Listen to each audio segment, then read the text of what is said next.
Good morning, everybody. Good morning, good morning. Happy January 12th, Sunday. Good morning, Nellies. Welcome, welcome. This is Lucky. This is the love of my life, guys. He loves being on camera, as you can tell. So we're going to torture him less and let him go. Okay. All right, here we go. Good morning, Juan. Good to see you. Okay. So, first hand of business is we had no winner today or this week. Our numbers were 334 and 81, and they are now out of play. Good morning, Laura. Good morning, Small Wildflowers. Good morning, Flamingo. Okay, so 334 and 81 are out of play. We're going to go on and remember, guys, put in your numbers. You can put in as many as you like, but don't be greedy. Okay, so, and then I was thinking about our totem this week. And I was thinking about the color orange. And I want to say it this way because orange represents our sacral chakra. It represents our wants and our desires. It's also the opposite color on the wheel is blue, and blue represents our throat chakra. And I was just thinking about how sometimes our wants and desires, we are contrary in how we talk to ourselves about our wants and desires. And this week we have, oh, thank you, Karen, hate orange. That's so funny. I'll tell you a story in a minute about that. But I want to say it this way because we still have 5 planets in Capricorn. We have the Sun, Saturn, and Pluto all at the 22nd degree. And this week we have, in 2 days, Venus going into her favorite sign, Pisces.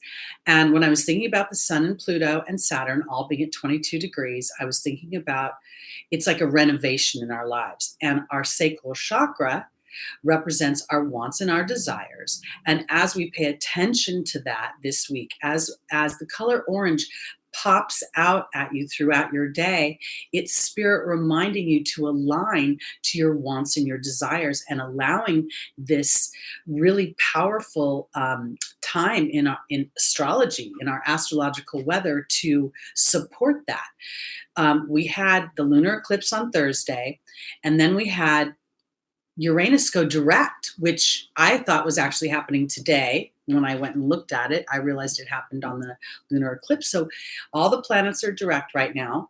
Everything's starting to move forward. So the transformation that we've been going through now has an opportunity to start to dig in deep and let the roots start to settle in so that we can truly build this new, I want to say, version of ourselves, this new chapter, and the year 2020. So think about it. The year 2020, the sun's at 22 degrees, Saturn's at 22 degrees, and Pluto's at 22 degrees. It just feels like it's all lining up. And I want to say this too, because 22 is the master number of couplehood, of partnership, of I want to even say cooperation, because partnership requires cooperation.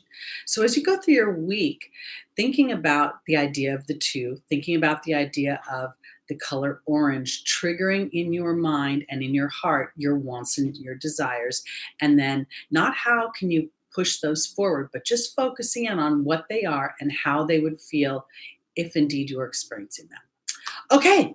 So that's what I have to say. Married on the 22nd, Cosmo Kid. That's very cool. So you've got a lot of 2s in your week. Good morning, Shelly. Good morning, Angie. Good morning, Bob. Good morning, Sanjuka. Good morning, Boucher. Okay, I can't say the name of the person from Greece, but welcome. Okay, and Cosmo Kid, of course. Good morning. And did I miss anybody? Because the chat flew. I apologize. I hate when I miss people. Okay. Good morning, Fly Birdie, Nikki, Laura, Anna, Lady.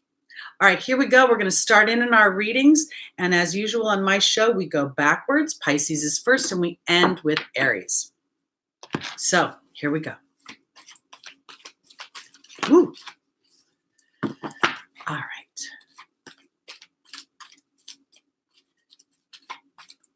Lady, I want to offer you the idea of this. Hope is an awesome vibration.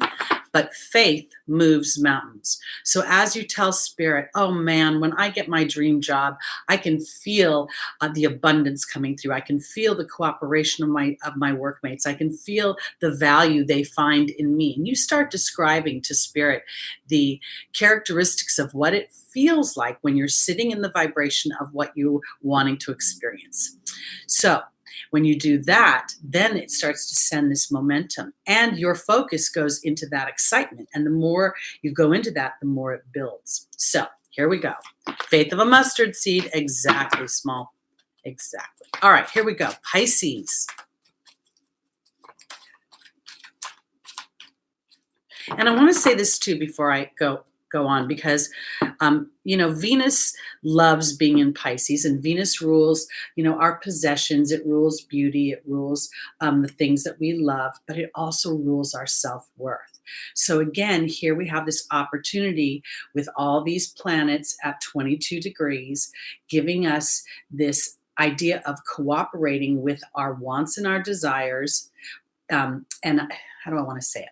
Because the mind will get in the way. So our wants and our desires will be the things we hope for, the things we think could be potentially unattainable. But as we give life to the idea that we're building a new structure, and then spirit is going to start to support that structure with experiential evidence that what you have intended and your willingness to focus on it, but beyond your eyes, that's going to start to really root it in. Okay, here we go. Oh, I want to tell you a story about the color orange. Okay, so I'm 60 years old. I think I've told you guys all that a million times. And when I was a girl, I was growing up in the 60s. And the colors orange, avocado green, think Brady Bunch, okay? They dominated my childhood. And my mother, God bless her soul, her very interesting, challenging soul, was so into the color orange that I literally could not look at the color orange for 2 decades. And I mean, our couch was orange, the pillows were orange, the ceiling was orange, the lampshades were orange. I just wanted to throw up. So when I started to like the color orange again was when I knew I'd actually started to reconcile my childhood experience with my mom. And it turns out that I really like the color orange and it looks really good on my skin. So I want to just kind of offer these things. When we have an aversion to something like that, there might be more behind it. So I can't remember who said they hated orange, but if you dig deeper, why do you hate orange? I know why I hated it. And now I really love it. So it feels like an opportunity to see my own evolution and be a little proud of myself. Okay, now, finally, for those doing the timestamps, Pisces, here we go. Okay, woo. All right. Cosmo Kid, I'm a hippie too. I've always been a hippie, loved being a hippie. Will be a hippie in this lifetime and in probably many others. Okay. I'm a tree hugger. I'm a bug saver. I don't kill them in my house. I try to grab them with a cup and take them outside. Okay. All right, here we go. Pisces.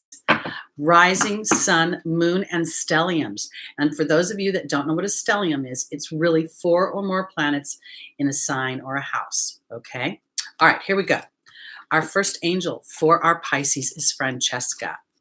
The second is Athena. The third is Adriana. And in the final position is Yvonne.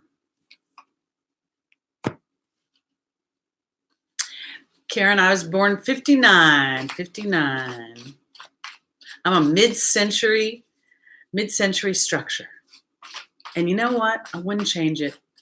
I kind of like it. I like remembering the old ways when we played out in the yard and we ate off trees and there was no such thing as GMOs and we didn't sit in front of the television except while we ate dinner. Okay, here we go. Pisces. Joining Francesca is the forgiveness card. Joining Athena is the mystery card. Joining Adriana is the horse. And joining Yvonne is the eagle. Oh, very interesting.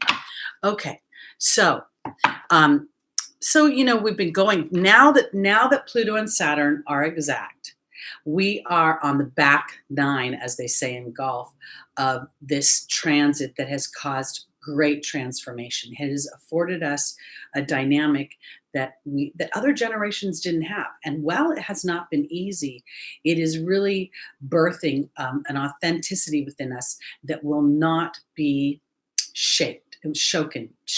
not be removed. It will not get off that platform. That was really weird wordage. Because I want to put it this way. For Pisces, Francesca is saying, what do you desire right now? Visualize it and it will come about. And here is the forgiveness card. And the forgiveness card for me is really about reconciliation of an experience. I believe that if we can understand the pearls, the silver lining, then we don't necessarily have to forgive it. And my Taurus moon has a real challenge forgiving things, especially I can forgive it when it's authentically apologize, but in my experience, I seem to have people doing the same thing over and over again. And then they say things like, well, that's just who I am. And I'm like, well, I don't like who you are. So this for my Pisces is an opportunity to reconcile your experiences, what we've been going through for these last couple of years, and then turning it into being able to visualize what you want. Because in my opportunity or my obstacle, it is Athena. And if anybody would represent sort of Venusian Pisces energy, I think it would be right now Athena. And there's the mystery card. It's about choice and moving myself towards asserting myself into what I want. And this is through my mind and my heart. Okay, because sometimes when we've had challenging experiences, it gets really hard to be able to go into our heart. Our mind grabs onto that challenge. But in the angel's advice, we have Adriana saying she's leading you to the answers to your prayers through your thoughts, your dreams, and your desires. And then we have the horse. And I want to say for me, the horse has really been about carving new directions, about allowing myself the idea of moving in a direction I'm unfamiliar with. The horse was the first internet, really. It's the first, once it was domesticated, it gave man the ability to connect to each other in ways we never had before. So I believe that what Athena is offering in the opportunity, the obstacle, is the choice of moving yourself in a new direction and knowing that spirit is supporting you just the way that you would support a small child as they ascend. Because for my Pisces, this is a time, I just got chills everywhere. Yvonne for me is a card of vulnerability to my dreams, vulnerability to what I want. And here's the connection to the angelic realm. This is a time for Pisces to reconcile where you have been, to give yourself to the empowerment of that reconciliation and know that spirit is supporting you as you are more and more vulnerable to a deeper truth of what you want. Now let's go back to the idea that Venus is going into Pisces. That's my self-worth. Pisces is such lucky as a Pisces. I love the energy of Pisces in the sense of it feels rich in its emotional body. It feels colorful within its ability to express things of a Neptunian nature. Neptune rules rules film and fantasy and dream time. Okay, so when those dreams are focused on what we want to experience here, again, we are setting a momentum that spirit then allows to be the fuel to move that story forward. Okay, on to our Aquariuses. Okay, what's been happening in the chat? Somebody gave me grief about removing the comments that are in a different language. And the only reason we do that is because we don't know what you're saying and we don't know if it's inflammatory or, I don't know, trolly. So just want to point out, if you guys could please make your comments in English so we all know what it says, I guess, or for the most of us. I wish I spoke a different language, but I don't. Okay. Hi, Sierra. Welcome. So good to see you there in the chat. I've missed you. Okay. Everybody, Flora, welcome. I don't know how to say XER, XES, but welcome. What is the difference between rising sign and ascendant? There is no different. There's just, it's a synonym, same dynamic. Okay. All right, here we go. We're on to our Aquariuses. And for those of you that are new to the show, I go backwards. I start with Pisces and I continue on. I started it a couple of Mercury retrogrades ago, and I just kind of, it's the new norm over here on my show. Okay, here we go. Aquarius here, rising sun, moon, and stelliums. I just thought I'd be different, Gigi. Everybody goes from Aries to Pisces, and Pisces always has to wait, and Capricorn always has to wait. So I decided it was time for them to be first. So here we go. And now I've gotten used to it. Welcome, Kamal, Anita. Okay. Yes, Aquarius, sun, and moon. Wow. That's a lot, Anita. Okay. For our Aquariuses, our first angel is Yvonne. The second is Layla. The third is Francesca. And the final is Aurora. Well, welcome of many moons. Thank you for coming. Yes, Bob, I love my Capricorns. I have a very strong affinity for Capricorns. I have no idea why, or at least I haven't had an idea why. But as I've studied astrology, I wonder if it's because my Venus is at 10 degrees, which would be the Capricorn degree. Okay. Joining Yvonne for my Aquariuses is the High Priestess. Joining Layla is the Restriction card. Joining Francesca is the Dragon. And joining Aurora is the Communications card.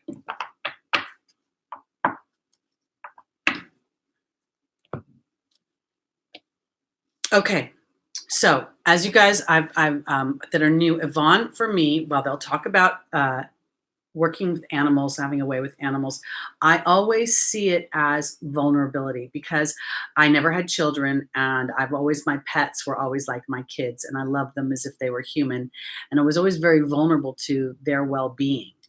And now here I have the High Priestess.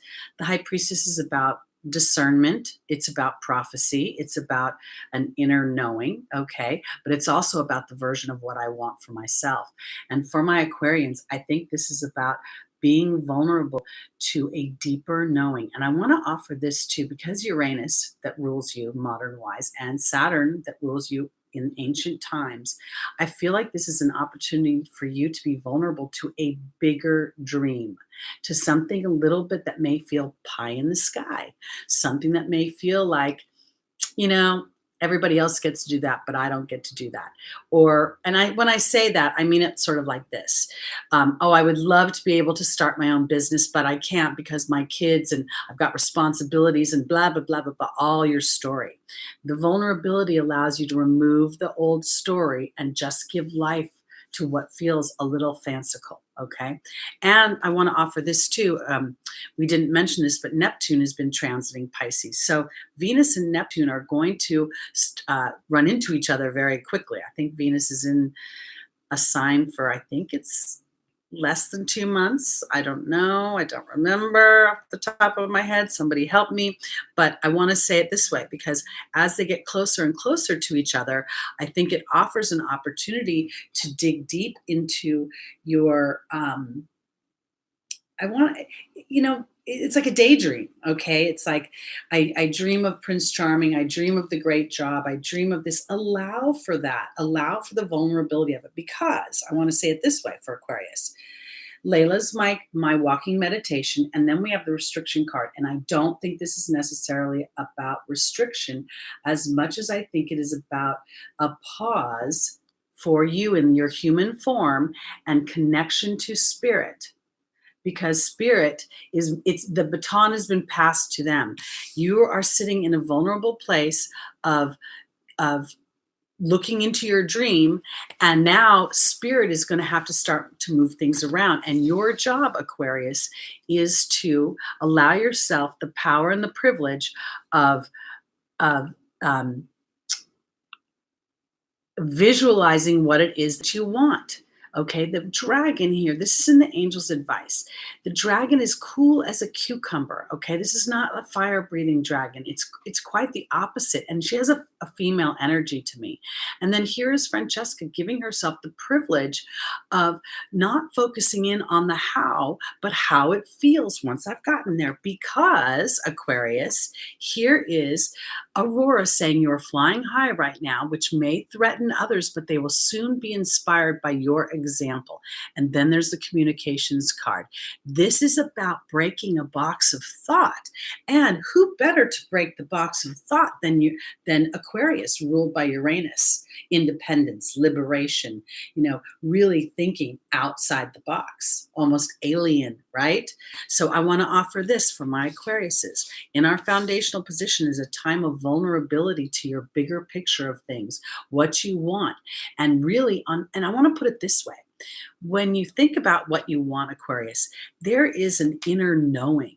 And there's a feeling of, if you really dig deep and you say to yourself, can I do this? I think I can. And I think it's about cooperation. It's about working with spirit by first allowing them to see and feel the depths of my ideas, okay, of what I want to experience, and then starting to communicate those ideas to spirit and to yourself. Why not? Why isn't it possible?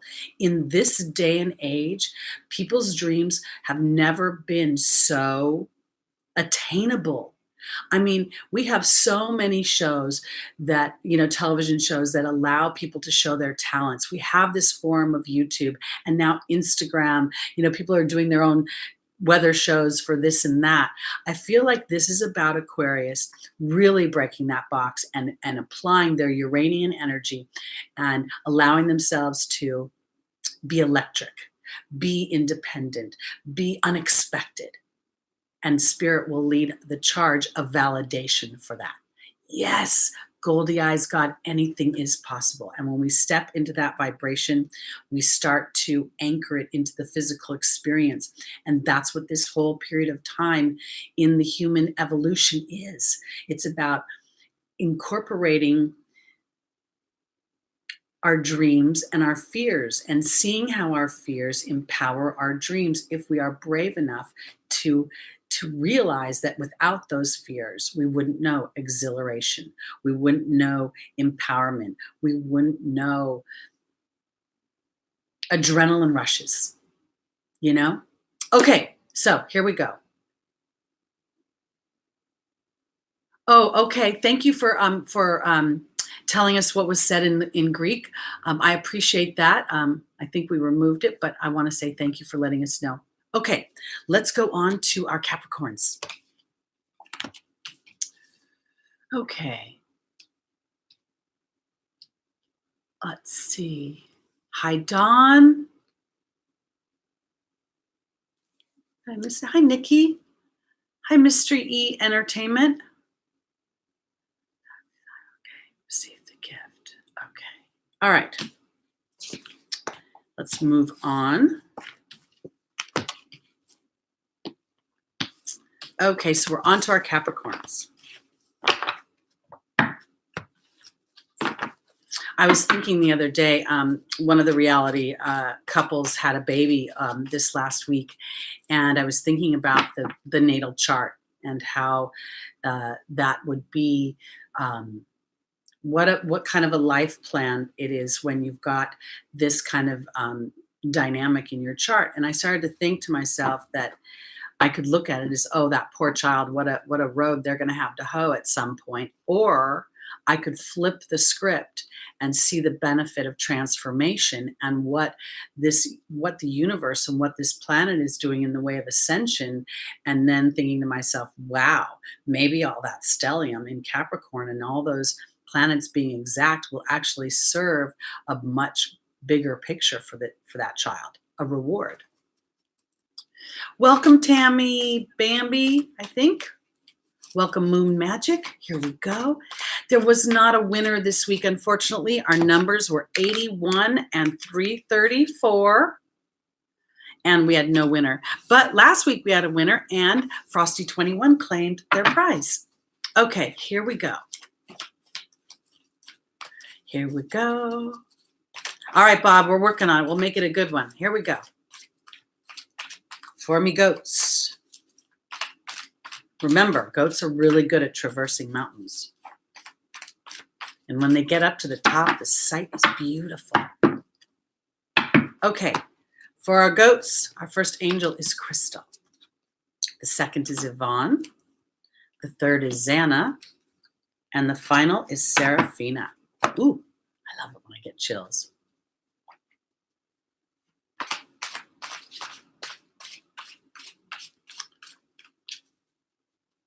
Capricorn moon, yes, absolutely applicable.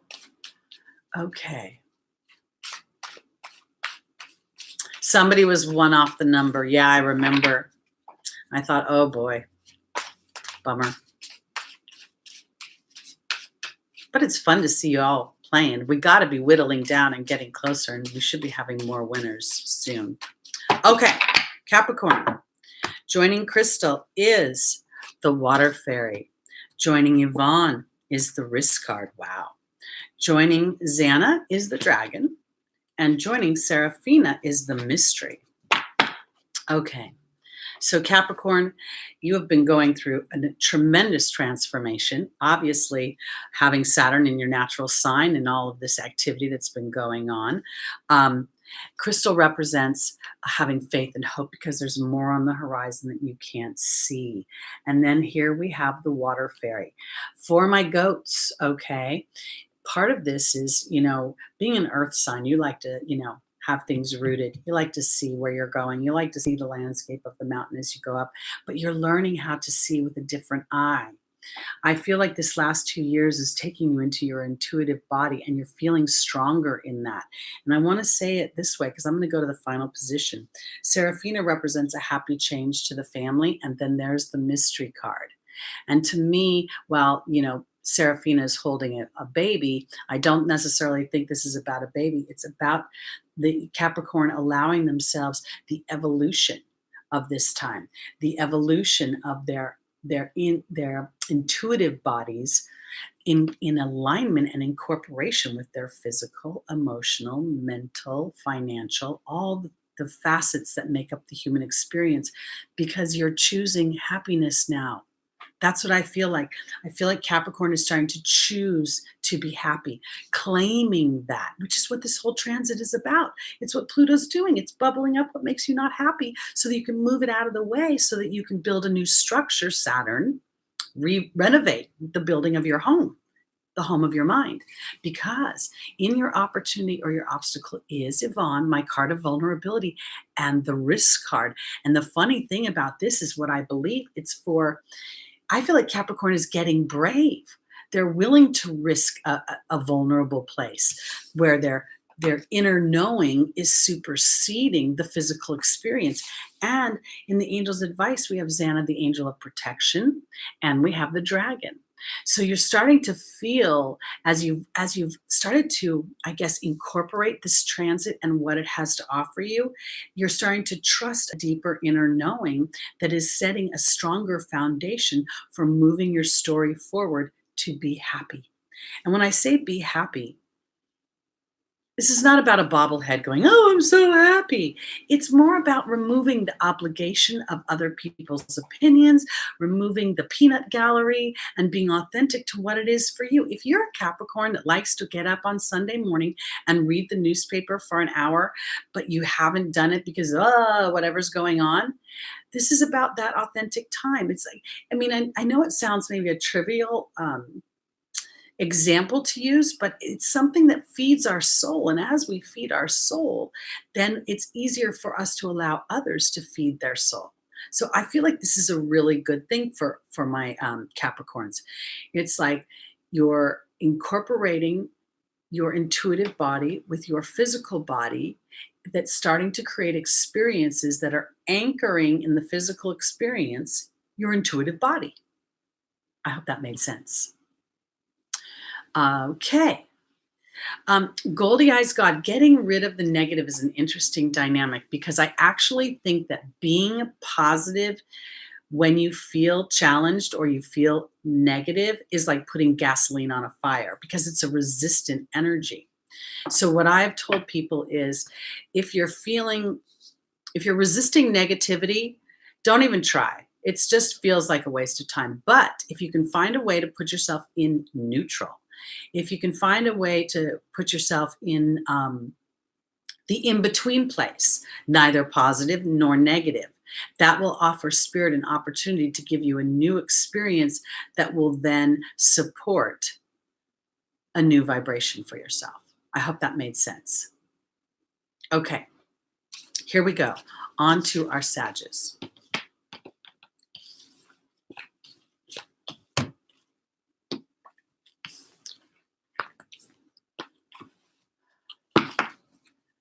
Oh, pro gamer. Okay, interesting comment. Thank you for sharing. I might say it's a little TMI. Okay, here we go. Sagittarius, Sun, Moon, Rising, and Stelliums. And I will note that Jupiter is part of our stellium in Capricorn right now. So again, there we have Jupiter ruling our beliefs, ruling foreign ideas. On the mundane, it rules foreign places, it rules higher learning, but on a intuitive, on a spiritual, on an emotional level, it rules our beliefs, and our beliefs rule our actions. So as we allow for ourselves to really look at what does this stellium in Capricorn offer us, with the sun being here, Pluto, Saturn, Mercury, and we won't even talk K2's in there. And there's other points that are in there, stars and things that we don't talk about normally. Okay, on to Sagittarius. Oh my goodness, what's going on with people's teeth? Teeth. Oy, oy, oy. Okay. All right, Sagittarius, here we go. Our first angel is Ariel. Our second is Isabella. The third is Ray. And the final is Xana.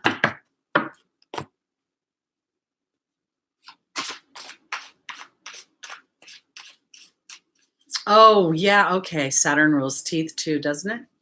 Bones, teeth, things like that. Yeah, I forgot about that.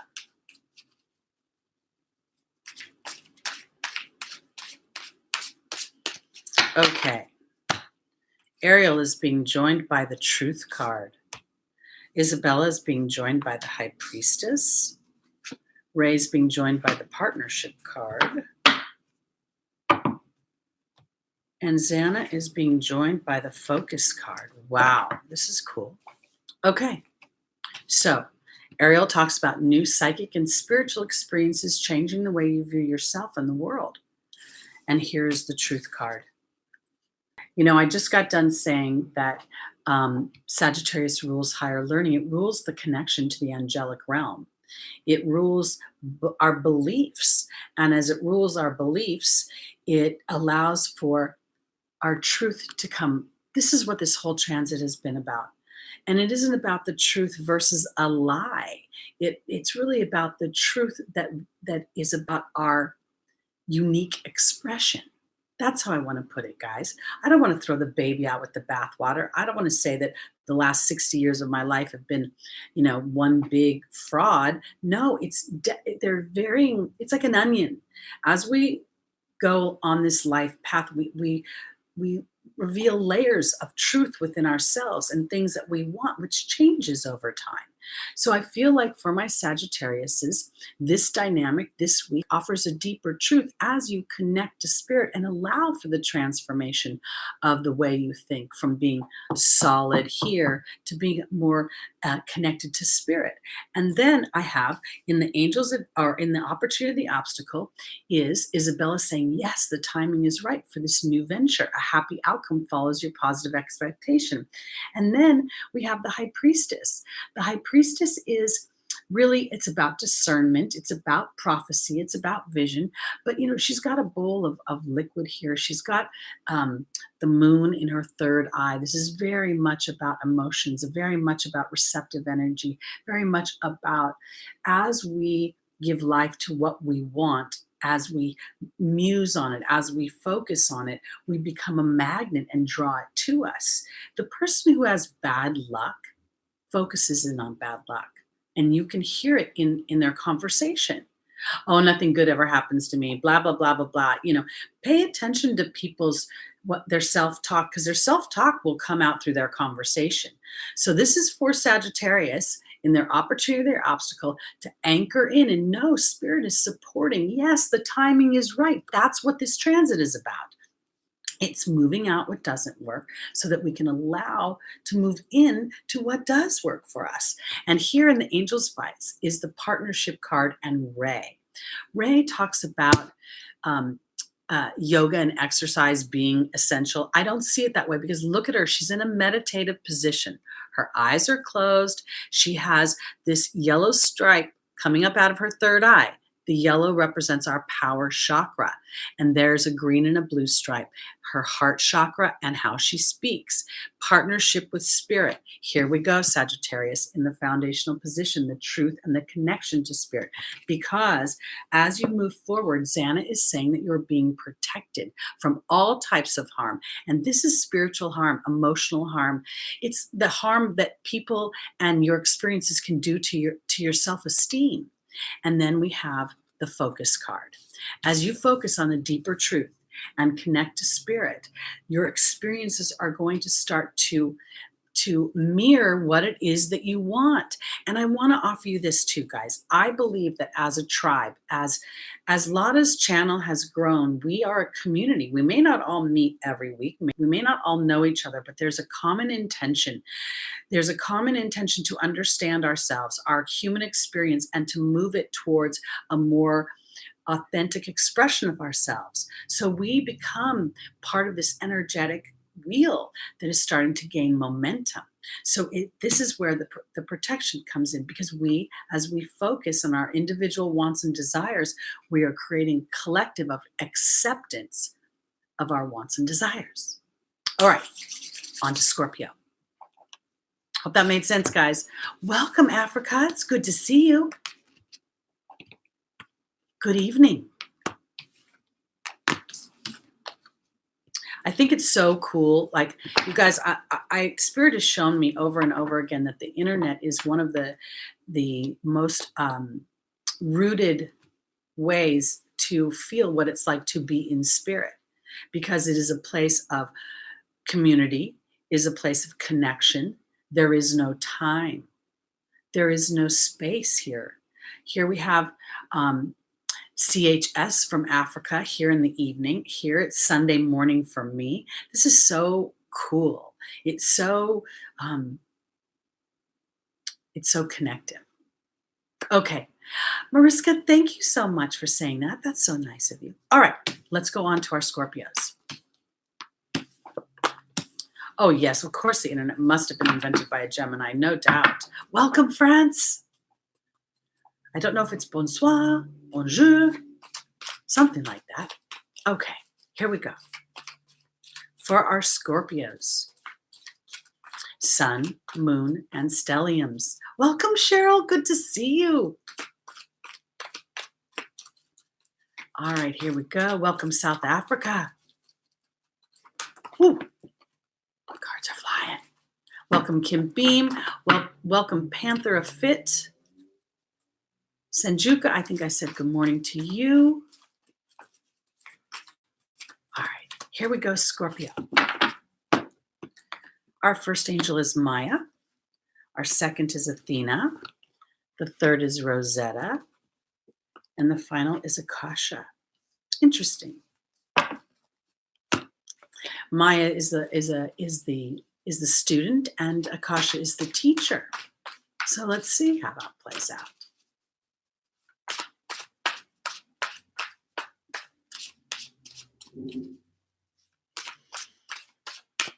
All right, Scorpio, joining Maya is the Queen. Joining Athena is the Forgiveness card. Joining Rosetta is the High Priestess. And joining Akasha is the Lady of the Lake. Very interesting. So Scorpio is ruled by Pluto. Pluto's at 22 degrees, very transformational. And so is Saturn, and so is the Sun. Maya is about our energy, She teaches us how our energy manifests. And here we have the Queen. I want to say this for my Scorpios. I feel a little when I first looked at this spread that potentially you have felt a little bit assertive lately. I'll put it that way. Like as if maybe you're not feeling validated in whatever it is that you want. And so you're asserting yourself a little bit more towards that. And I feel like the Queen is really saying, no, it's the opposite. And rather than asserting yourself towards you want, it's about inviting it in. It's about a receptive feminine energy. The Queen sits very calmly on her throne. And if you look, the page is bringing her another glass of wine. We love that. And this is what Maya offers, is for you to be able to learn to receive, because and I say the reason I think that you might have been a little assertive recently is because Athena is saying that it's safe for you to lovingly assert yourself, but I get the forgiveness card here, which is reconciliation. So I don't know if you've actually been able to assert yourself in the deeper truth of your heart, but more feeling like you've been frustrated.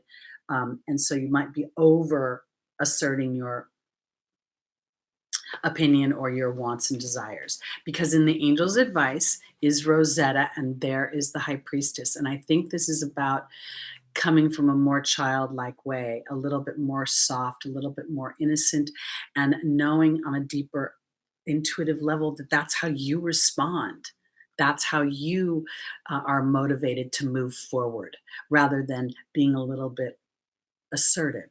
Remember, Scorpio is ruled traditionally by Mars, and Mars is assertive, but Mars wants the truth. Pluto wants the truth. Scorpio wants the truth.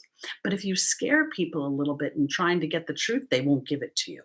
So I feel like this is about sort of pulling back a little bit, sort of being more in the Queen, because Akasha is the spiritual teacher, and then there's the Lady of the Lake.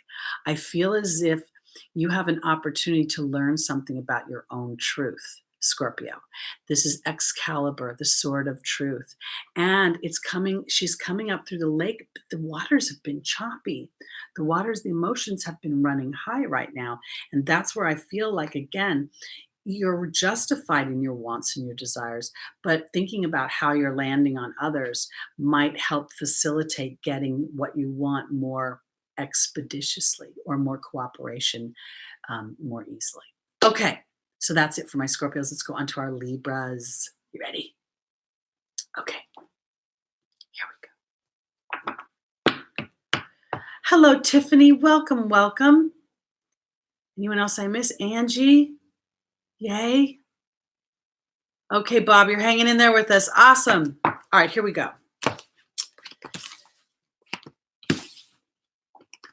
On to our Libras, Sun, Moon, and Stelliums. I'm a Libra Sun as well, everybody.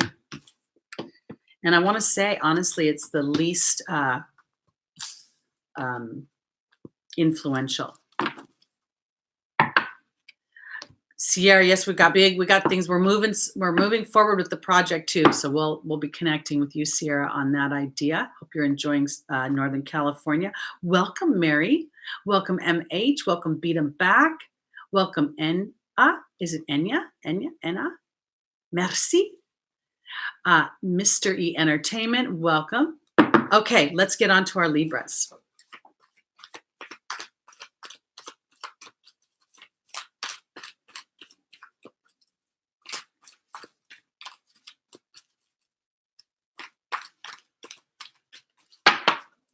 All right. Our first angel is Isaiah. The second is Seraphina. The third is Crystal. And the final is Aurora.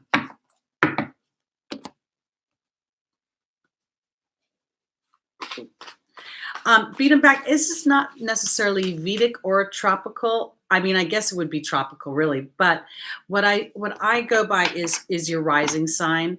And if you resonate with your rising sign in Vedic, then look there. But if you resonate with it in tropical, then look there. Allow your intuitions to guide you. When I was younger and I would read Libra's horoscope in the newspaper, I was always like, this doesn't sound like me at all. And it took years before I realized I had an Aries rising and a Taurus moon. And then things started to make sense because I'm very much more an Aries and Taurus than I am my sun. It's like the least of the three influential for me. Okay, here we go. Libra. Joining Isaiah is the Baird. Joining Seraphina is the Burden card.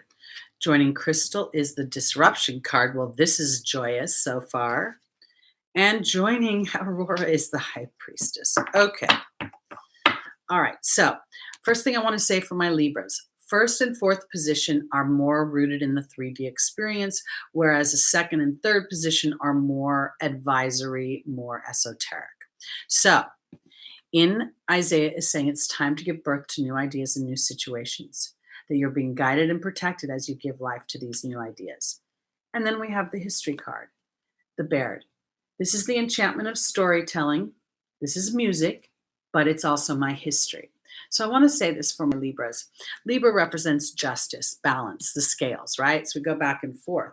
Well, you cannot go back and forth and balance something without assessing both sides of the story. For my Libras, I feel like this is an opportunity for you to make sense of your history. And I'm going to say that because I'm going to go straight to the fourth position. Aurora says, you're flying high right now, which may threaten others, but don't descend because they will soon be inspired by your example. And there's the High Priestess. The High Priestess, again, is about discernment. It's about prophecy, but it's about a bigger version of myself and what I want in my life.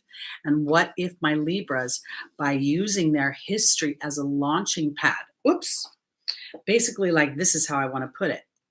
Let's say that you've worked in banking and you never enjoyed banking.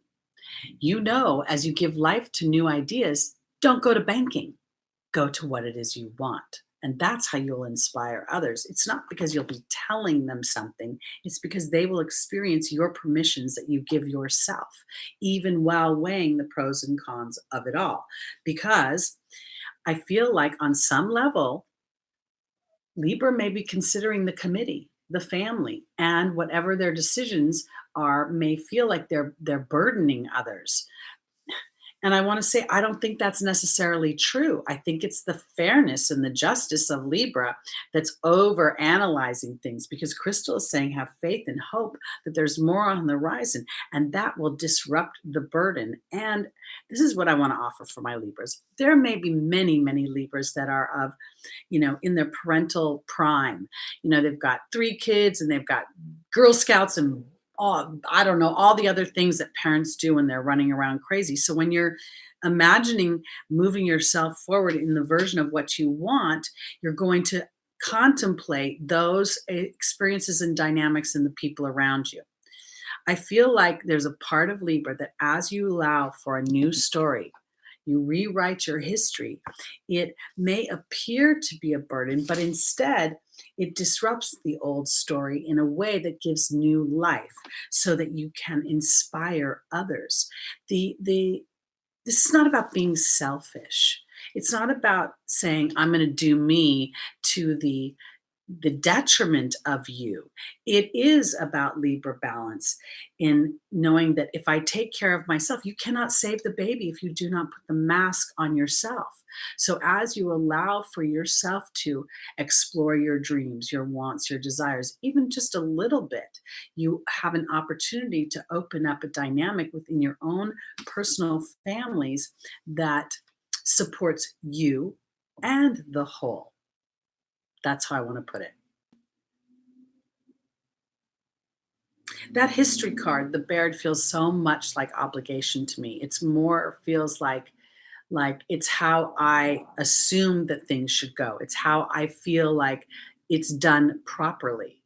And sometimes doing things properly is not always aligned to what we want. It's just the way it's always been done. So I feel like there's a little bit of breaking the box here in order to move Libra's story forward. All right. I hope that made sense. I'm going to go on to my Virgos. I've been talking about Pluto Saturn for a whole freaking at least 6 months, maybe the whole year. And now here we are at the pinnacle of it, right? So as we give life to things that we can't see.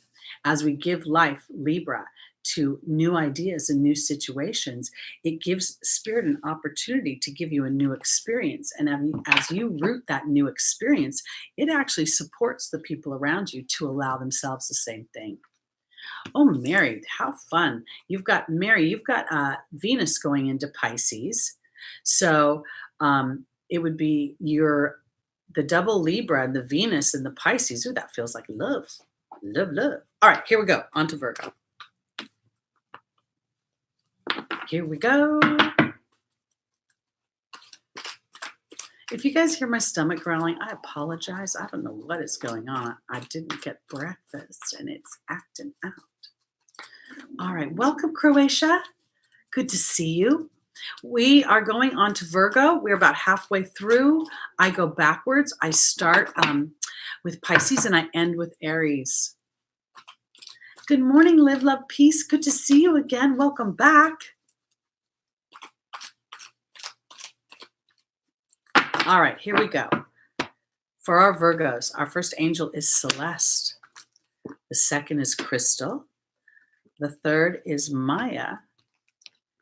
And the final is Rosetta. All right.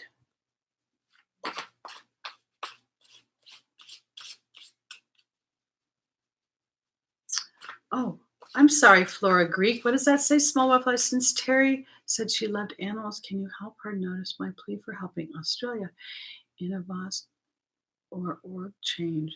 Sign the petition. Oh my goodness, I didn't know about the camels.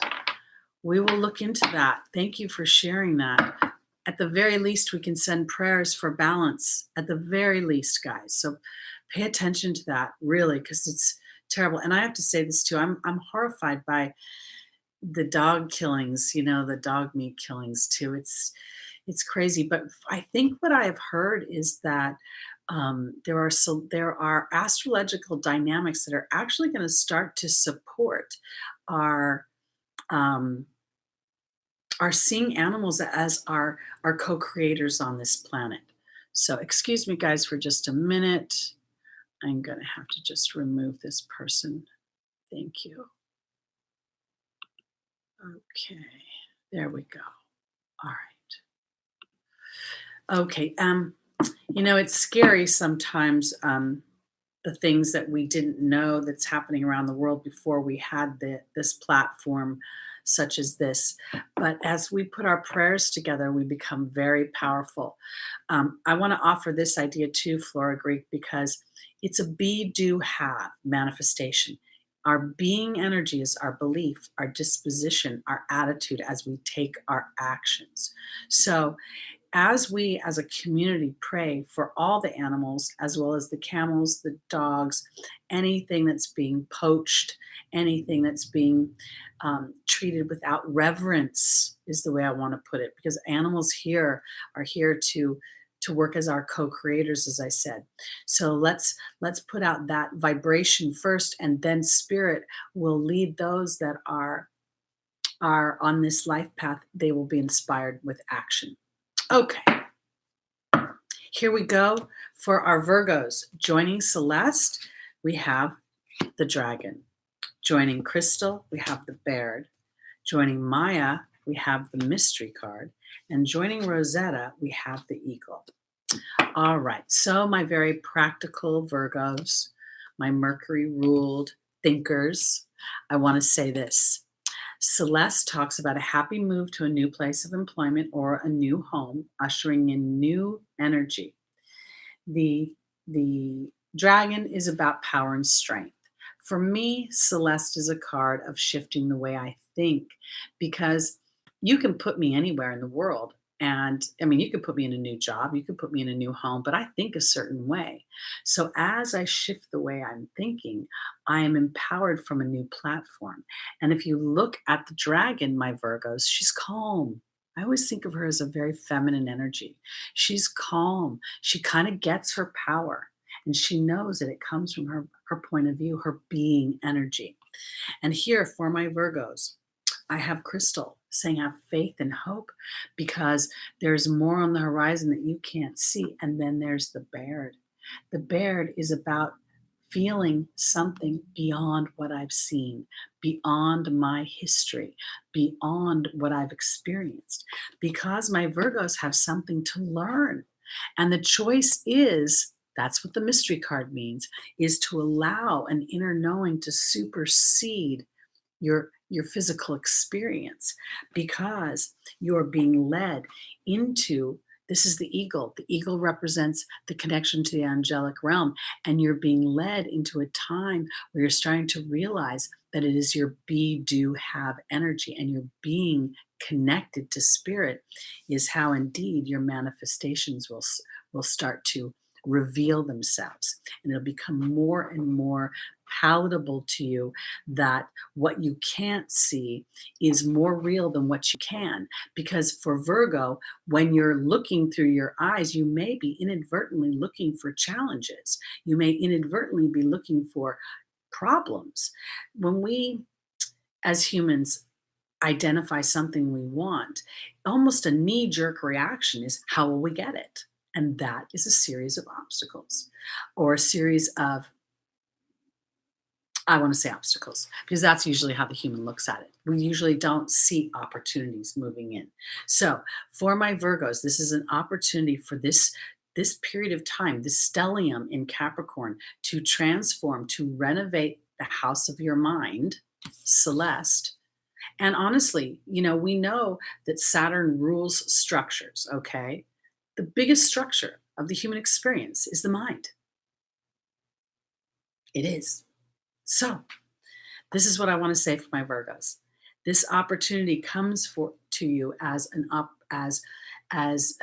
a platform to start to live your dreams, to start to experience them in such a tangible way that you start to realize that it isn't your eyes, but your heart that tells you the bigger truth.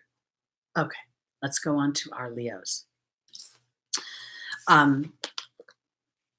I want to offer too, I see, I haven't got to read too much, but I see in the chat praying for the animals and all of this. And I want to offer this dynamic, and I want to say it this way. When there are atrocities to animals, and I got to tell you, man, there's nothing that burns me and gets me more angry than animal abuse and animal, I can't even say it out loud. But I want to offer it this way. When we pray for these animals, focus on their happiness. These animals are eternal beings as well. They have souls. And even though they're being pillaged by humans, they will be eternal beings. And so when we pray for them, if we pray for them at their highest vibration, okay, the Aborigines in Australia believe that when an animal comes across their path and it's a hunting time, that is a godsend, that the animal has agreed on some level to give its life for the sustenance of the human, and then the human gives reverence to the animal for that sacrifice. So as we start to recalibrate our prayers, rather than focusing in on the abuse and the neglect, I'll tell you, if I ever saw Michael Vick in person, I'd want to punch him in the face. I don't know if you guys know the Michael Vick story, the football player. Terrible animal abuser. But there's something about the collective of that brings awareness. So our soft focus on it, our not being too vigilant, because that is a mirroring of of energy that we really doesn't serve the bigger picture. Okay, here we go on. I read somewhere that animals are here to, absolutely, into the light. They are here for us to remember so many things. Animals have a being energy that provides for them. The human doesn't believe that we're being provided for, believes it has to go work hard. Oh, I know, small butterflies. Do not get me started about Michael Vick. Oh my gosh. I saw a guy wearing his football jersey. I wanted to punch him. I had to pull myself back. Anyway, we won't go there because it's a very inflammatory conversation, guys. So remember, say your prayers in a way that supports the highest vibration of the animal and the humans involved. Okay, on to our Leos.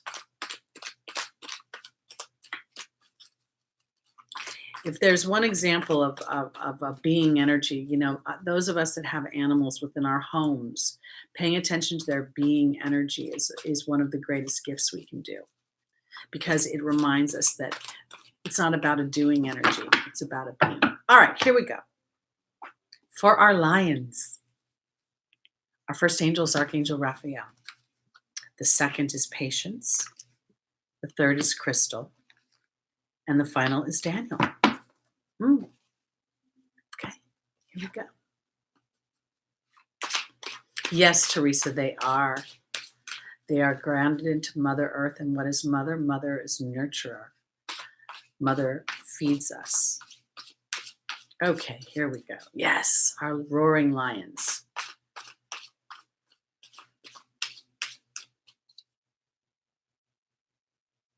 All right, Serena, I know that Michael Vick did more, but I still just can't get past the dog thing. I know everybody and every human has more than one dimension, but that's just something in my personal makeup that just fries me, and I can't look into the eyes of a dog and not see a soul. And so that's why Michael Vick bugs me so much. Okay, here we go. Archangel Raphael is joined by the mystery card. Patience is joined by the spider. Crystal's being joined by Merlin, and Daniel's been joined by the Lady of the Lake. All right, my Leos, here we go. We have Archangel Raphael, which talks about a healing, okay, and a physical healing, all right? But I want to point out this. Look at the light coming off the top of his head. I really believe that this is more than about a healing. It's about a reconciliation in many ways of the contrasting experiences that empower us, because our healing comes through our choices, and the mystery card represents our choices. It represents our free will. It represents that God guides us but does not dictate us. And I want to say in the opportunity, the obstacle is the patience card, which represents an assimilation of learning, an observation of my experiences. And through this, I believe that my Leos are going to shift their perceptions in a way that's very rooted about relationships. Daniel represents relationships. For me, the spider is a card of relationships. So what I'm looking at is Leo having a reconciliation of their experiences by choosing to assimilate things from a perception that supports you versus tanks you. And I want to say it this way, because sometimes if you're dealing with a relationship that has transitioned out, there may be something super, super beneficial about that you can't see right now. Because in the angel's advice, we have Crystal saying, have faith and hope. There's more on the horizon that you can't see. And then we have Merlin, the grand wizard. This is alchemy, balance, and justice, but it's balanced through pressure. It's not something that's just simple Simon. And that's where I feel like that my Leos have an opportunity to learn about a certain thing, which then solidifies the relationship that you have with your own intuitions, which then dribble out into your relationships in the physical world. And I say that because Daniel is here, the angel of marriage, and there's the Lady of the Lake, the truth card. Now, Daniel will talk about bringing a partner in, but what he really talks about is the history we bring into new relationships. And I feel like for my Leos, that when I go back to the foundational position, remember first and fourth are more rooted in the 3D experience. As I make a choice to reconcile those experiences to empower me versus focusing in on the challenge of them. You always do this to me. You always do this to me. Well, if you always do this to me, then what am I pretending not to know about what you always do? And as I own that, here's the Lady of the Lake, the deeper truth, then I can have a reconciliation in my partnerships where I take a certain ownership. I've had people I'm very punctual, guys. I think you notice I'm always kind of here on time. And there are some people when they're late in my life and they try to give me all their excuses, my face just goes, Saturn, I don't buy it. But I also know that if I'm going to hang out with someone who's constantly late, me holding them to being on time is an unrealistic goal. It's silly. So I could play a little game with myself and tell them, okay, be here at 3:15 and or 3 o'clock and expect them to be here at 3:15. Tell yourself the truth in your partnerships can help rewrite the history and then reconcile the experience. We are all flawed humans, guys. There is no perfect relationship. It comes in our perception of how we want to show up. I watch Fixer Upper. I know there's not new shows, but Chip and Joanna Gaines kind of crack me up because Chip's funny. He's a little bit of a goofball and he does kind of wild stuff. And then Joanna just chooses a certain way of being with him, you know, rather than crawling up his pant leg and giving him a bunch of grief for being a goofball. She kind of plays with it and talks him off the ledge. She's her own woman, and yet she doesn't feel a need to mother her husband or to school him on his behavior. She just coaches him off. I remember him climbing up the silos, and she's thinking, you're going to hurt yourself. You're going to hurt yourself. But instead of saying you're going to hurt yourself, she was like, buddy, you are so high up there. You're such a good climber. Now come on down. And just like a good guy, he did. He just came on down. So I feel like that's what this is about for my Leos. Okay? All right, let's go on to our Cancers. I'm sorry if I'm buffering. I apologize. I can't see it from my end. Everything looks fine. All right. Thank you, Senjuta.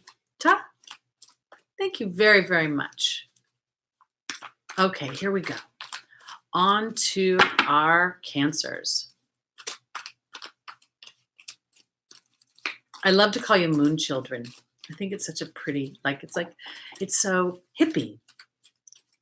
It's so 60s. All right, here we go, my moon children. Our first angel is Daniel. Our second is Xana. The third is Bridget. And the final is Crystal. All right.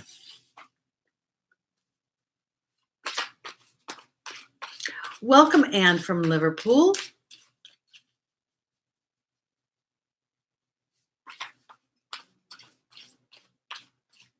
Oh, that's funny. Who was that? Said that. Be late for your own funeral. CJD, you're funny. Okay, here we go. Daniel is being joined by the stag. Xana is being joined by the water fairy. Bridget's being joined by the truth. And Crystal's being joined by the queen. Okay. Ooh. All right, here we go for my Cancer. Sun, moon, rising, and stelliums. Daniel, again, is the angel of marriage. He says he's assisting you in bringing forth a partner. And then we have the stag. And as I look at this, I want to say it this way. For my Cancers, I feel a little bit, it's interesting. I kind of feel a sense of vulnerability with you as an energy. I almost feel like, as I want to put it this way, when I look at and I go to the fourth position and I see the queen and I see Crystal saying have faith and hope, I almost feel like my Cancers are feeling a little stuck. Okay, this doesn't feel like leadership to me right now. It feels a little bit like pride and stuck in my story of partnerships. And it feels like intimate partnerships. And I feel like it's time to rewrite the story for my Cancers, because in your opportunity, your obstacles, Xana is saying you're being protected from all types of harm. And then we have the water fairy, which is your emotional body. I feel like there's the potential that my Cancers have been hurt by something that people are unaware of. It's almost as if somebody's triggered something on the inside that you haven't let out and you're holding it in. This is what this feels like to me. Okay. And I don't know if expressing it, because it feels almost like Cancer feels like if you express it, that you'd be expressing something that's an old story, and you maybe have tried to express it in the past and you did not get what you were looking for. So now you've clammed up and just said, I'm just going to suck it up. And I want to say that while you are being protected in your emotional body, the angels are asking you to look further into the truth. And I want to offer it this way, okay, for my Cancers. The truth may be something similar where you're kind of setting yourself up to be hurt. Let me go back to my example of the person who's always late.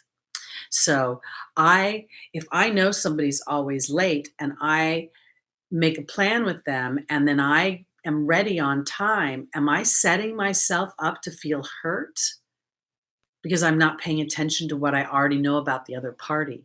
I feel like that might be going on, because this is where Bridget is saying, really looking into deeper truth, because you know what I think this is? It's not been enough about you, Cancer.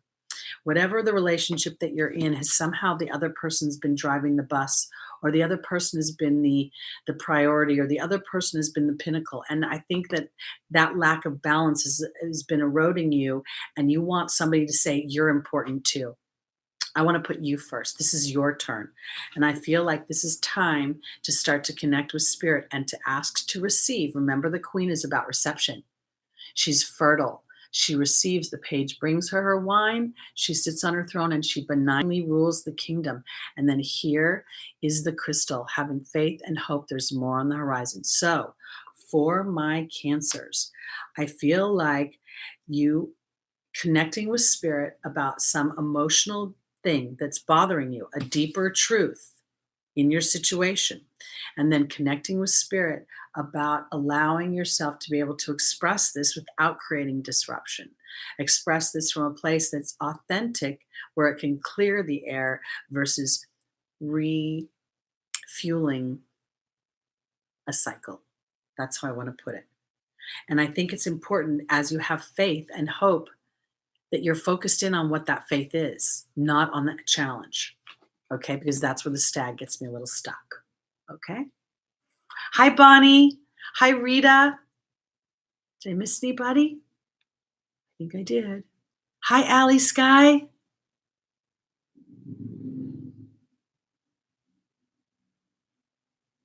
Well, goodness, it's 4 a.m. Did you actually stumble upon it, or did your guides and angels wake you at 4 a.m.? 4 is a building number. Opportunity to build a new foundation. Hey, Frosty. Welcome. I hope you got my email. Okay, let's go on to our Geminis.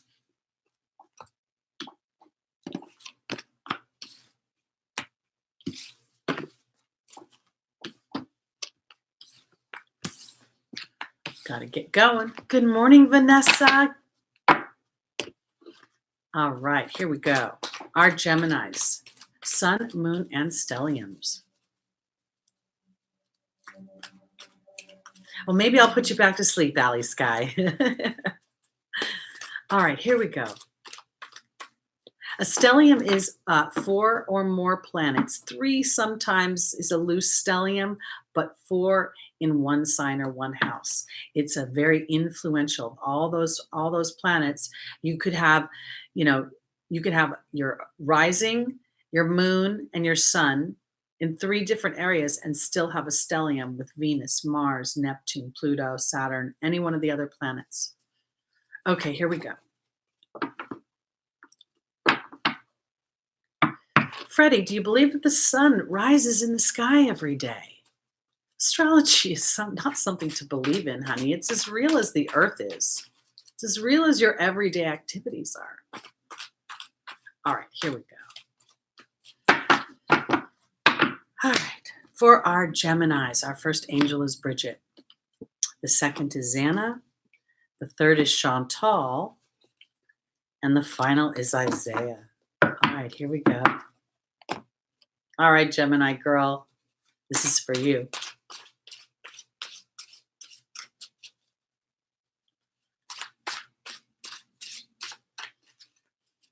You know, the funny thing too, Freddie, is that you realize that the people that discovered America used the stars to navigate. It's foolish to feel like humans are at the pinnacle of anything, honestly. We are all just learning how to maneuver all of these energies. Okay, here we go. Gemini, joining Bridget is the Bee card. Ooh. Joining Xana is the Water Fairy. Joining Chantal is the Fire Fairy. And joining Isaiah is the Queen. I like it. I like it. I like it. Okay. So Bridget says to look deeper. I want to offer you this. Gemini, if indeed you're dealing with a love life, because Chantal talks about your love life, so I'm going to go there. I feel like whatever you can see with your eyes is not what's happening. Whatever you can see in the 3D world is not happening. It is a being energy. Look deeper into a situation. I want to put it this way. If for some reason Gemini has experienced tumultuous things in relationships or separation or discord, I feel like this looking deeper is, how is spirit actually supporting you? Okay, how is spirit and how is this disruptive time actually supporting you? Because you are being protected in your emotional body. And I want to say it this way, because the timing of a relationship is never as powerful as the choice of being in a relationship. And sometimes when people initially come together, the the tumbling, the excitement of new love, new romance, the bodies clanging together can create a momentum, and then somehow choice gets pushed aside, because I believe the angels are saying to have creative action and optimism in your love life, because there is new love coming to you, or the resurgence of an existing relationship, or a relationship that has had a first chapter. Okay, because in the final position is Isaiah saying it's time to give birth to new ideas and new situations. And then we have the queen again, which is a receptive, fertile energy. So I want to say this for my Geminis. The bee represents good luck, represents victory. It represents my being energy. What do I believe? Look deeper into the situation. If for some reason you have felt rejected, do you really feel rejected? Or do you feel like, maybe there's more going on with that other person? And maybe if I give them an opportunity to figure it out and I go do me while they do them, AKA being protected in your emotional body, then we give an opportunity for spirit to let this percolate, let it marinate, let the epiphany come. Because I think there's going to be a resurgence in your love life, Gemini. And it's time to receive that resurgence. And you receive it by allowing your mind to open up a new space with new ideas and new opportunities. What if I went to a wedding years ago out of college, and I remember the gentleman, he gave a speech after the wedding, and he said that one of the things he loved so much about his new wife was that while they were courting, he went through periods of indecision about the relationship. He went through periods where he had to go work on himself. And what she did was take care of herself. She didn't chase him down. She didn't try to convince him of another story. She just maintained doing her. And he ended up having this huge appreciation that turned into such a deep rooted love that they had a really strong foundation in starting that marriage. So this is where I'm going with this whole idea. There's could be much more under the hood that you can't see. And that this disruption that you may be experiencing is really the fertilizer that's going to make this relationship grow sweeter and stronger with time. Okay, that's all I got to say on that. Let's go on to our Tauruses.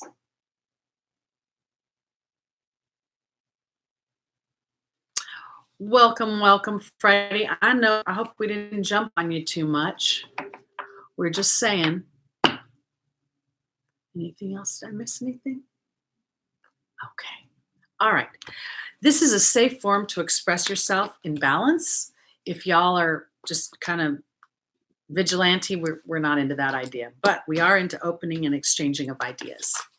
Okay, Nirvana Flux, I go backwards. So yes, Capricorn is done. We're going on to Taurus and then Aries, and we'll be done for today. And I'm here every Sunday morning, 11 a.m. Pacific time. And again, I want to just let you know, I am Teri Hunter. I'm an angel therapy practitioner. And what I do is I channel Spirit's messages for traversing the transits that the other astrologers are talking about. So I wouldn't call myself an astrologer. Have I been learning and dabbling for a long time? Yes, but I would never claim that because there's so many great people doing it better. All right, Wayne, here we go. Taurus, this is for you. Thank you, Cheryl. Okay, here we go. Taurus rising, Taurus sun, Taurus moon, and Taurus stelliums. And let's say Uranus is going direct, guys. Uranus is at 2 degrees. I don't know. I'm sure it'll go retrograde again, but I think we have a while. So let's think about that. Taurus, Uranus is in your sign, offering liberation, offering independence, offering freedom, offering an electric experience for you when you grab onto the deeper truths. I know that Uranus is going to hit my moon at 9 degrees, and I'm really interested to see how that's going to play out because I feel like I've worked on a lot of my emotional baggage, and yet Uranus is going to offer me something I don't expect. Could it be that husband I've been looking for? Let me say that another way. The husband I have not invited in until now. All right, here we go. Here we go. Here we go.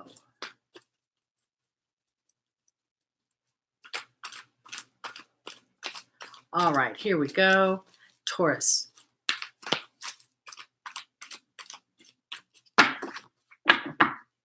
All right. Our first angel is Serena. Our second is Francesca. The third is Bridget. And the final is Akasha.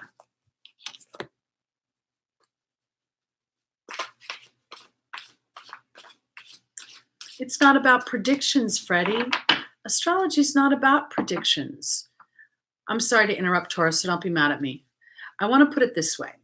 I believe, Freddie, that astrology is a landscape. It's like the earth plane. If you're in Australia, there's a certain landscape. If you're in California, there's a certain landscape. If you're in the Alps, there's a certain landscape. And so as a soul, we choose to incarnate underneath a certain astrological influence that supports our life path. It supports our challenges. It supports our strengths. It supports our talents. So as we contemplate coming here on the earth plane, we contemplate the different seasons that are going to show up, just the way you plan a vacation. You look at the weather when you're going to go to a tropical location to see if it's going to be rainy or if it's going to be sunny or if you need to prepare for both. So it's not about giving up your power to astrology in a prediction because we have free will. But the free will is exercised under certain astrological conditions. So if we talk about this conjunction or this exact degree between the sun, Pluto, and Saturn, it offers us choices. It offers us to say, are we going to stay in the old structure that doesn't serve me? Or am I going to allow myself to say, I'm going to rewrite this story? So I don't know if I think it's about predictions. And I want to offer the idea of this for what a prediction is, guys. A prediction is really a momentum that the intuitive checks into. So if you have a certain momentum, let's say you've just started something, you're going like this. It's very light. But let's say you're going at 100 miles an hour. Oh, there's a definite momentum that's creating an outcome. And an intuitive can see that momentum and it looks like a prediction. But it's not. It's your choices creating a momentum that person can tune into. That's the way I like to put it. All right. Onward and upward for our Tauruses. Sorry to interrupt myself, guys. I know you don't like it, but this is an interactive show. It's why we talk. We share ideas. This is a tribe. This is a building of community and support for each other. So otherwise, I would just do a recording, and I'm not into that. Okay. Serena is being joined by the hawk. Taurus. Francesca is being joined by the bird. Bridget's being joined by the spider. And Akasha is being joined by the burden. Okay. All right. So a little bit challenging. And I want to put it this way. Serena is the angel of abundance, the angel of money, the angel of resources. And she says that God is in charge of those resources. I want to put it this way. We just talked about momentum. Resources are a momentum. Money is an energetic momentum that aligns with our belief in our ability to make money. And here is the hawk. The hawk is about rising above a situation and seeing it from a broader perspective. It's also about looking for the signs and the omens that God and the angels are bringing you prosperity. Taurus rules the second house. The second house rules money, it rules our self-worth, it rules our possessions. And I want to say that Uranus being in Taurus can bring unexpected changes. But as we surrender to those changes, there's a bigger story being told, because I'm going to go to the final position. Taurus, you may not like what you are being taught right now because you're being taught to see things from a different place. You're being taught to see things through your heart chakra versus your eyes. And Taurus is going to want to see things practically here, rooted in. And that's why Taurus wants to know, I've got plenty of money to sit on, so I'm safe. Money doesn't make you safe. Your belief makes you safe. Your connection to spirit makes you safe, because it brings in the resources and abundance that you will need at any given time. So now we go to our opportunity and our obstacle. And Taurus is caught between what they believe is coming, what they believe in their heart and want to believe, and then we have our history. Our history is getting in the way. Our history is going, well, I don't know, I know I have this much money in the bank, and up until now I've known I've had this much stuff, or this much opportunities, or this much resources. And I feel like spirit is saying, oh, no, no, no, no, look deeper, Taurus, look deeper, because you've always been provided for. We've always put that fly in your web, and we've always provided for you. So now it's your job, and maybe it's a little scary because you're feeling a little anxious. Uranus will make you feel anxious. And for my early born Tauruses, it's right. You've been fluttering around this back and forth. Uranus creating anxiety about, will I be okay?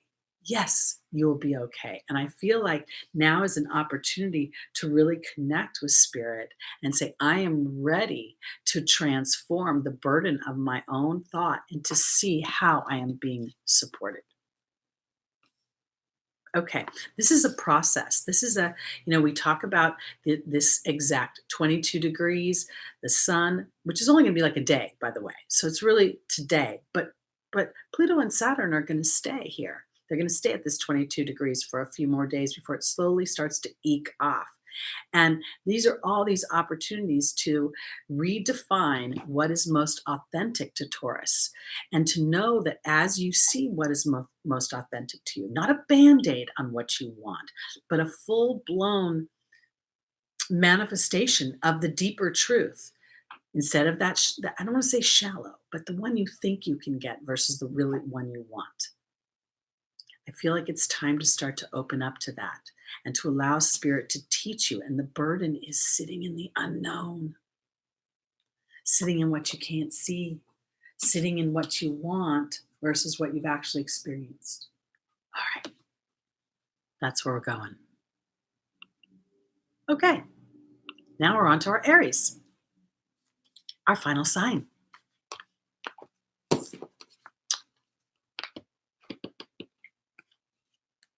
Sounds good, Jules. I think 1, 2, 3 has not been used yet. 123. And I want to just remind everybody, we play a game every week. And if you put a number between 2 and 500, either in the chat or in the comments, you have an opportunity to win a free half hour with me. You have 1 week to claim your prize. You don't have to book it. You just have to claim it.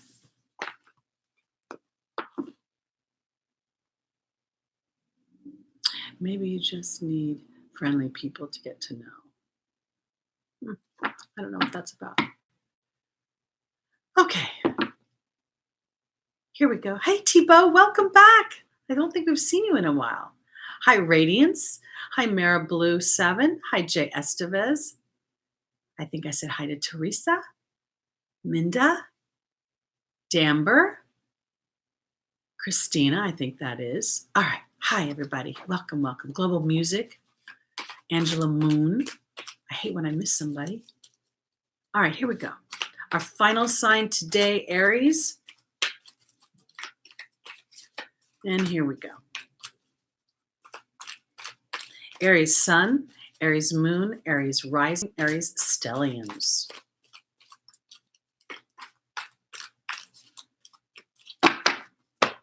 Our first angel is Fiona. The second is Adriana. The third is Aurora. And the final is Shanti. Oh, first time we've seen Shanti today. I love that. Our angel of peace.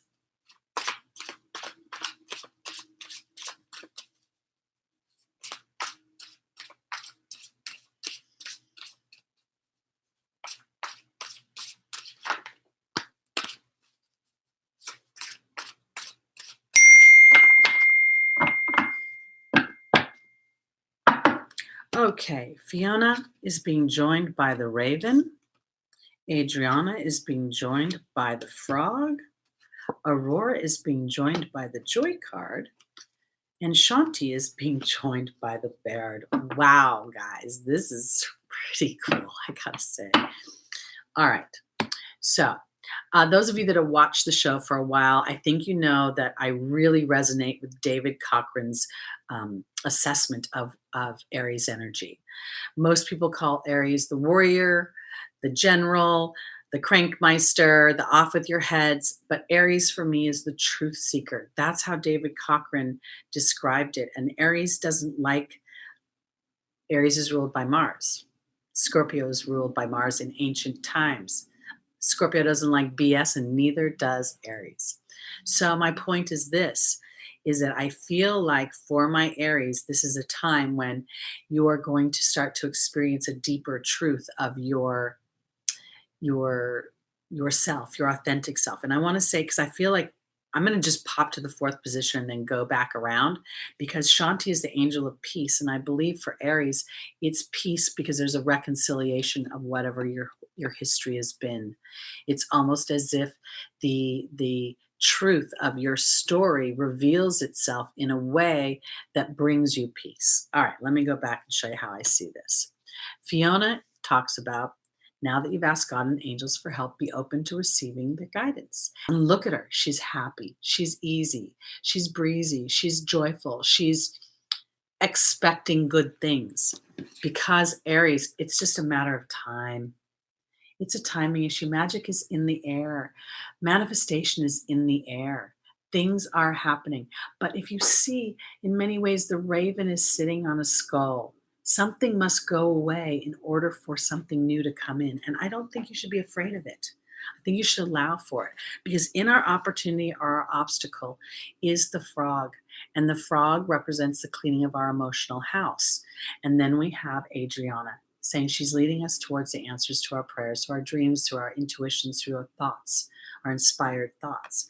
And I want to say it this way, because for me, it's never to the exclusion of something. I can't just say, I've never been able to release anything. I've never been able to let anything go, but I can reconcile it. And if I can reconcile it, then I can be released from the emotional hooks that tether me to an old story. And that's what I think this is about, because Aurora is in the angel's advice. You're flying high right now, which may threaten others. That's breaking the box of thought. And if anybody can break the box of thought, it's Aries. Aries is willing to stand in that place where other people don't understand them. And it's okay, because there's the joy card. There is, to me, the angels are telling me that Aries is going to start to know a greater sense of peace within themselves, which is going to start to manifest in the outward experience, and it's going to start to make sense of your history. So, quick story. Being an Aries rising, and as I was studying spirituality and going through my own evolution, there were many experiences that I just thought, does the world hate me? Does God hate me? I mean, what what is going on? And it got to a point where I was like, I don't even want to be here. If this is how this is going to be, I'm not interested in all this nonsense and all this, it wasn't a good time. Okay. I don't know if I'm being clear enough without giving you specifics. But as I've gotten older and I smell that energy of somebody who is duplicitous, or I smell the energy of what I have experienced before, and rather than jumping in naively and hoping they're not what I smell, instead I back off and give myself an opportunity to observe it. And in doing that, it reconciles the experiences I've had, which then bring me a sense of peace moving forward. And that peace doesn't feel like it comes from some magical blanket of fantasy. It feels like it comes from logic. It feels like it comes from, again, being able to see a situation, identify what I don't like in it, and then remember when it comes with a new face that I still don't like that dynamic. Did that make sense? I think it did. It did for me. Okay. Small wildflowers. I have my rising sign is the same in Vedic or in Western tropical, either two. I don't know. I think it depends on the degrees or something like that. All right. So overall, for my Aries, I think that there's a timing issue. Things are reconciling. There's some things coming up for you that you cannot facilitate. It's your job to stand in joyous reception while everybody goes, "What are you doing? Go get a job. Pound the pavement." You know, when somebody's asking you to do something the way that normal people do it, take a pause and decide if it resonates with you. Because if it does, then you can take your actions. But if it doesn't, allow Shanti to rewrite your history. Okay, so that's it for this week, our second week in January 2020, a new decade, new opportunities for all of us as we traverse these transits with consciousness. I want to thank everybody for being here today. I so enjoy this community every Sunday at 11 a.m. I hope you'll be back. And again, put your number in the chat between 2 and 500 or in the comments below. And hopefully we'll have another winner next week. And if you would like to book a reading with me, you can go to Lada's website. I'm under the readers menu. Again, my name is Teri Hunter. I'm an angel therapy practitioner, Reiki master, intuitive guided empowerment coach. And I'm here every Sunday morning at 11 a.m. with my co-conspirators, Small Wildflowers, my co-host here. I want to thank everybody again for being here and for bringing your loving energy here. And prayers for all the animals and for Australia. Namaste, everybody. See you next week.